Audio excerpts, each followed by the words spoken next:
हरिओम. योगदास श्री जय गणेश जोशी लिखित श्रीकृष्ण खडतर श्रीकृष्ण भक्ती.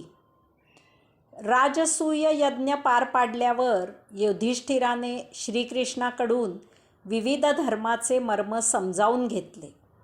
त्यावेळी युधिष्ठिराने श्रीकृष्णाला प्रश्न विचारला, सर्व भोगांचा त्याग केल्यावर शंकरांना जे देव, असुर किंवा मानव प्रसन्न करून घेतात ते बहुतेक धनसंपन्न होतात, परंतु लक्ष्मीपतीची उपासना करणारे मात्र साधारणतः तसे नसतात. शंकर आणि लक्ष्मीपती एकमेकांविरुद्ध स्वभावाचे आहेत, तथापि त्यांच्या भक्तांना त्यांच्या स्वरूपाच्या विपरीत फळ प्राप्त होते. हे असे का, हे मी जाणून घेऊ इच्छितो. युधिष्ठिराने जो प्रश्न विचारला आहे तो फार मोलाचा आणि तथ्य असलेला आहे. शंकर लय करणारा आहे, विध्वंस करणारा आहे. तांडव नृत्य करून भूमंडळ डळमळीत करणारा आहे. भोळेपणाने वर देणारा आहे, तसेच शाप देणारा आहे. शीघ्रकोपी असून तिसरा नेत्र उघडून भस्म करणारा आहे. शंकराची उपासना केली असता धन, संपत्ती, वैभव, ऐश्वर्य प्राप्त होते. शंकर शक्तियुक्त, सत्यवादी, पूर्ण वैराग्यधारी असून अहंकारी आहे. अशा प्रकारे शंकर गुणयुक्त आहे, यामुळे त्याची फजिती होते, तो संकटात सापडतो. मग लक्ष्मीपतीला युक्ती योजून सांभाळून घ्यावे लागते. श्रीकृष्णाने या प्रश्नासंबंधी स्वतःविषयी जे सांगितले ते फार मोलाचे आहे. त्यावरून श्रीकृष्ण भक्ती अति खडतर आहे हेच प्रत्ययास येते.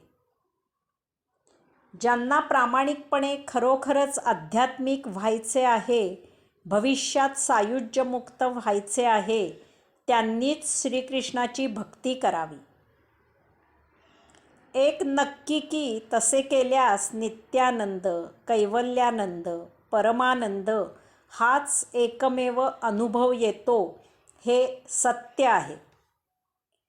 माझा स्वतःचा अनुभव 100% पूर्णपणे अगदी असाच येथे जसा सांगितला आहे तसाच आहे.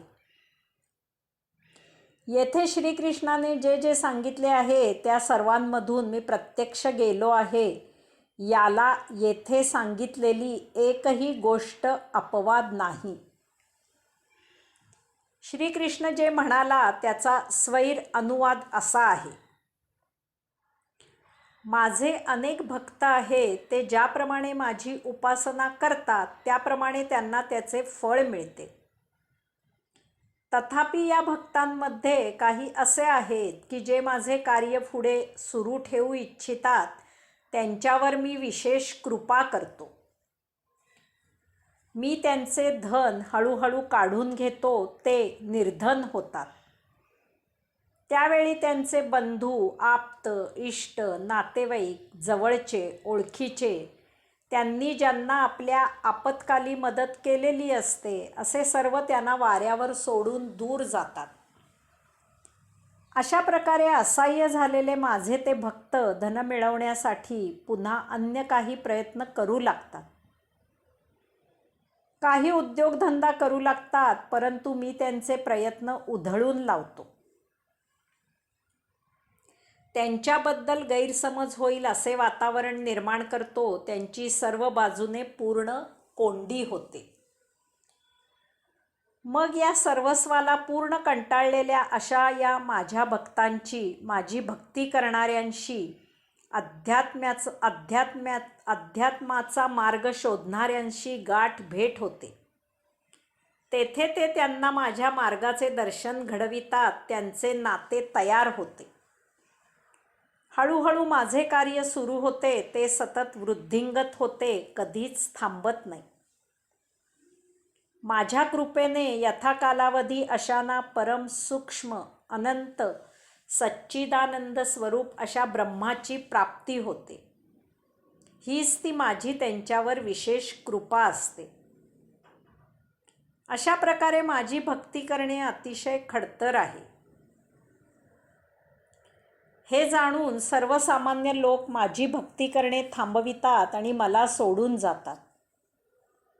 हे अन्य देवदेवतांची उपासना करतात. त्यांना धन, संपत्ती, वैभव, सत्ता इत्यादी मिळते आणि मग ते उन्मत्त होतात. त्यांना हे सर्व मिळवून देणाऱ्या देवदेवतेलाही विसरतात. अमुक्त राहून जन्मोजन्मी हेच करतात.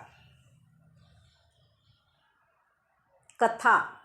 शंकराच्या भोळेपणाची एक पारंपरिक सुप्रसिद्ध कथा सांगितली जाते. वक्रासूर नावाचा एक राक्षस होता. तो महादुष्ट होता. त्याने महाघोर तपश्चर्या करून शंकराला प्रसन्न करून घेतले. शंकराने वर मागायला सांगितले. वृकासूर म्हणाला, मी ज्याच्या डोक्यावर हात ठेवेन त्याचे तत्काळ भस्म व्हावे. शंकराने तथास्तु म्हटले. वृकासूर म्हणाला, वराची प्रचिती पाहिलीच पाहिजे. असे म्हणून तो शंकराच्या डोक्यावर हात ठेवायला धावला. त्याबरोबर शंकर पळत सुटला. वृकासूर त्याच्या मागे पळत होता. या राक्षसाला कसे आवरायचे या विवंचनेत शंकर पडला. शेवटी शंकर वैकुंठाला पोचला आणि लक्ष्मीपतीच्या समोर उभा राहिला. त्याने धापा टाकत कसे तरी घडलेले लक्ष्मीपतीला सांगितले. लक्ष्मीपती शंकराला म्हणाला, आपण येथे थांबावे आणि विश्रांती घ्यावी. लक्ष्मीपती बाहेर आला. पाहतो तो वृकासूर समोरून येत होता. वृकासुराने पाहिले तर समोर एक अत्यंत सुस्वरूप लावण्यवती तरुणी चेंडूचे टप्पे घेत आपल्याच नादात खेळत आहे. वृकासूर त्या तरुणीला पाहून मोहित झाला. त्याने ते तरुणीला विचारले की तू माझ्याशी लग्न करशील का? त्यावर ती तरुणी लाजत लाजत म्हणाली, ज्याला उत्तम नृत्य येते त्याच्याशी मी लग्न करणार आहे. वृकासूर म्हणाला, मला नृत्य येत नाही. तरुणी म्हणाली, त्यात काही एवढे अवघड नाही. मी आपल्याला नृत्य शिकविते. आपण त्या समोरील बागेत जाऊ. तेथे मी आपल्याला नृत्य शिकवते. असे म्हणून ती तरुणी वृकासुराला घेऊन बागेत गेली. तेथे हाव भाव शिकविता शिकविता त्या तरुणीने स्वतःच्या डोक्यावर हात ठेवला. त्याबरोबर नृत्य शिकण्याच्या नादात वृकासूर राक्षसानेही स्वतःच्या डोक्यावर हात ठेवला. तत्क्षणी त्याचे भस्म झाले. दूरवरून पाहत असलेल्या शंकरांनी सुस्कारा सोडला. तरुणीमधून स्वस्वरूप धारण केलेल्या लक्ष्मीपतींचे आभार मानून ते कैलास पर्वतावर निघून गेले. हरिओम.